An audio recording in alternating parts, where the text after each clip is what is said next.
You know, my friends from the city often ask me, listen, what's it really like living in the village like this every day? It must be so hard, right? All that work, no weekends, no holidays, and I just smile at them. Because for me, this isn't just work or some kind of chore. It's my life, my way of breathing. Here, every morning doesn't start by checking the news on a phone or grabbing a coffee on the run. It starts with someone who is very, very much waiting for you. Someone is hungry. Someone is demanding affection.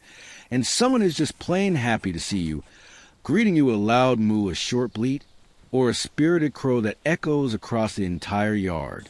Today, I've decided to take you through my ordinary day. Not a fancy day, not a holiday, but just as it truly is. I'll show you my helpers, my fluffy and feathered favorites, and that incredible beauty that I wouldn't trade for any city apartment comfort or noisy streets. Well then, let's go. The sun is already climbing higher, and we have a whole sea of chores ahead of us today. The first thing I always do is head to my main beauties. Look at them, how majestic and calm they are, with those deep, intelligent eyes. A cow in the village is a true provider, the heart of the entire household. You have to know how to reach an understanding with her. First, I walk around everything. Check if the stalls are clean, if there's plenty of fresh water in the troughs, and if they haven't scattered their hay. Preparing the buckets is also part of the morning ritual. Milking, for me, is a moment of special peace. I remember how we used to do everything only by hand. Sometimes my fingers would even cramp by evening, especially when there were several cows. Now, technology is a big help. The machine hums and pulses, making the labor easier. But even so, technology is one thing, and human warmth is something you can't replace. You have to approach each one, pet her warm, slightly rough side, and whisper something kind in her ear. They feel everything. Your mood, your fatigue, and your kindness. Fresh milk is like real liquid gold. It smells of the summer meadow, the morning dew, and life itself.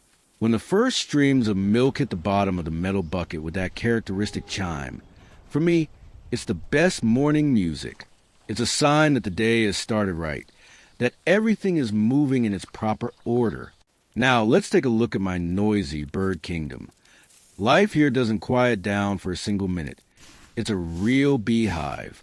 The chickens have been busily discussing something since dawn, probably sharing the latest news, scratching in the straw, looking for that one special grain. My rooster is a separate point of pride, a handsome fellow in bright feathers.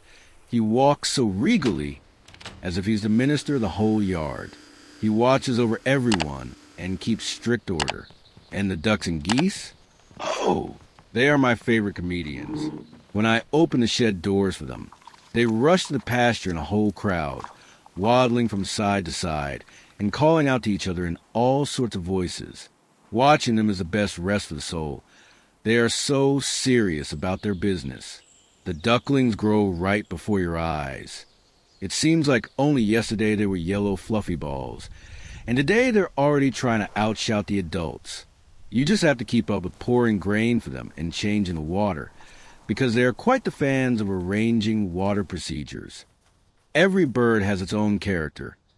Some are brave, always the first to reach your hands, while others shyly keep their distance.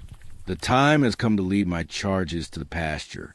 You know, this is probably the most meditative moment of my whole day. The road through our village is special. Old cobblestones that even my grandfathers walked on, low wooden fences where mallows and marigolds bloom. In moments like these, it feels like time doesn't run here, but flows smoothly like honey. I lead the cow on a rope, look around, and the vastness of our land takes my breath away. Look at these views on the screen. How could you trade such beauty for anything else? Green hills drowning in blue mist in the morning, a calm little river sparkling under the sun, and the swans on the pond, they are like a symbol of this peace and purity. It is in these moments, breathing this air saturated with the scent of herbs, that you realize what true freedom is. Even the cow sometimes stops chewing and freezes, as if she is also admiring the view with me. This is what fills me with strength, what heals any fatigue. Now, let's go visit my long-eared friends. In the rabbit shed, there's always a special atmosphere. So quiet, yet filled with constant crunching. Oh, what fluffy rascals. They are never idle, always focused on chewing something with their little fast noses.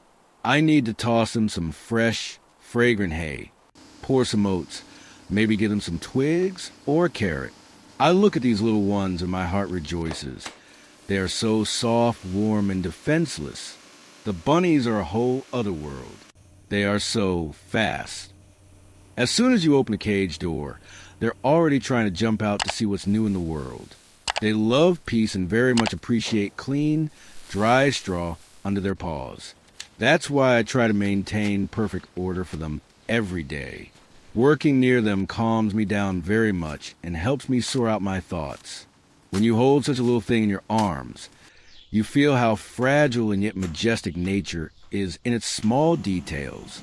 And here are my main troublemakers, my clever ones, the goats.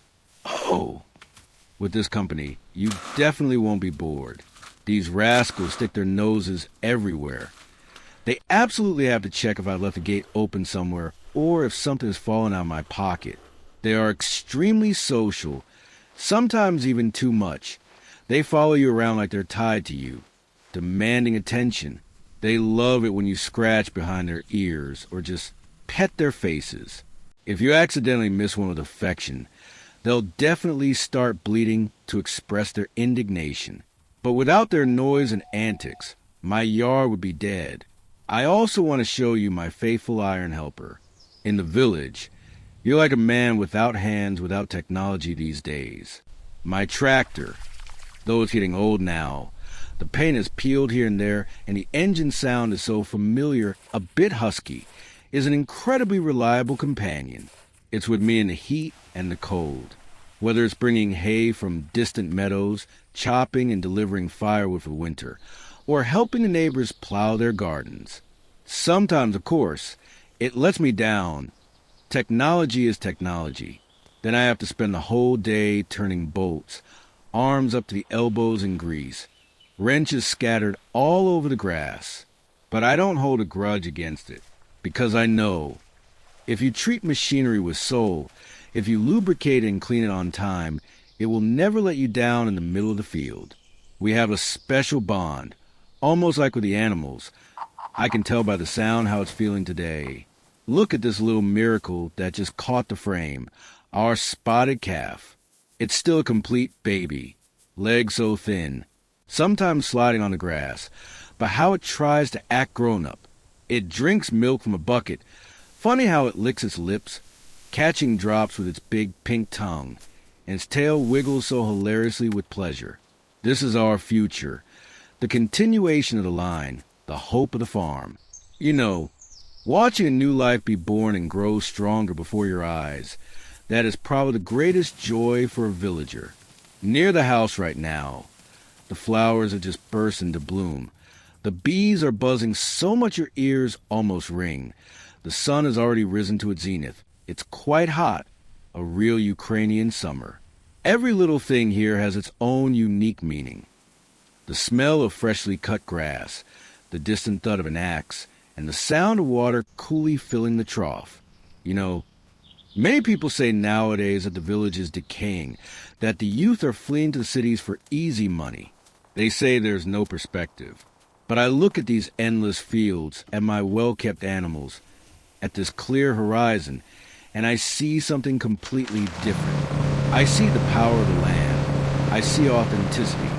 I see a life where there is no room for falsehood or masks. Here, you are who you are. Here, you are responsible for every step you take, for every creature you have tamed and taken responsibility for. It's not easy. It's daily work to the point of exhaustion, but it's also a great happiness to see the real fruits of your hands. Fresh, still warm bread on the table, a pitcher of your own milk, a piece of cheese, This gives such inner confidence, such peace, that you can't buy for any amount of money in the glass offices of big cities. So, little by little, through work and reflection, my day passes. It seems like the sun just rose, and already I have to think about the evening chores. The sun is slowly starting to lean toward the sunset. The shadows are getting long and soft. I have to feed everyone again, make sure everyone is watered, check if anyone is tucked away in a corner of the shed, and see if everything is locked up for the night. There's a lot of work. Sometimes my hands just drop from fatigue. My back aches, but you only have to step out onto the porch of the house for a minute. Look at that incredible sky that turns golden and then crimson before sunset. Hear the crickets start to sing in the orchards, and hear the whole village quiet down. And all that fatigue instantly disappears somewhere. A new, clean energy appears, a quiet satisfaction that the day was not lived in vain. And you already know that tomorrow you'll get up again with the first rays to start all over again, because that is the true meaning. In constant motion, in caring for those who depend on you, in love for your land that feeds you. Well, I suppose that's all I've had time to tell you and show you today. This is just one small fraction of my life, one ordinary day, and there are still an eternity of them ahead, each unique in its own way. Chores in the village never end. It's an endless cycle of nature, and you simply become a part of it, its tiny little gear. Thank you so much for visiting me, for taking the time to spend these few minutes with me, looking at my farm. It truly warms the soul to know that people are still interested in how a simple man on the land lives. If it was a pleasure for you to peek into my humble world. Come again. The doors of my home are always open to good guests. We'll sit on the bench, talk about life.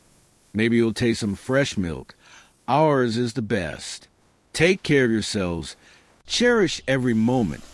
Be closer to nature, and never forget where you came from. Work the land, love it, and it will surely repay you with strong health, peace in your soul, and a good harvest in the larder. Goodbye. My dear ones, may there always be light in your homes and peace in your hearts. Stay healthy.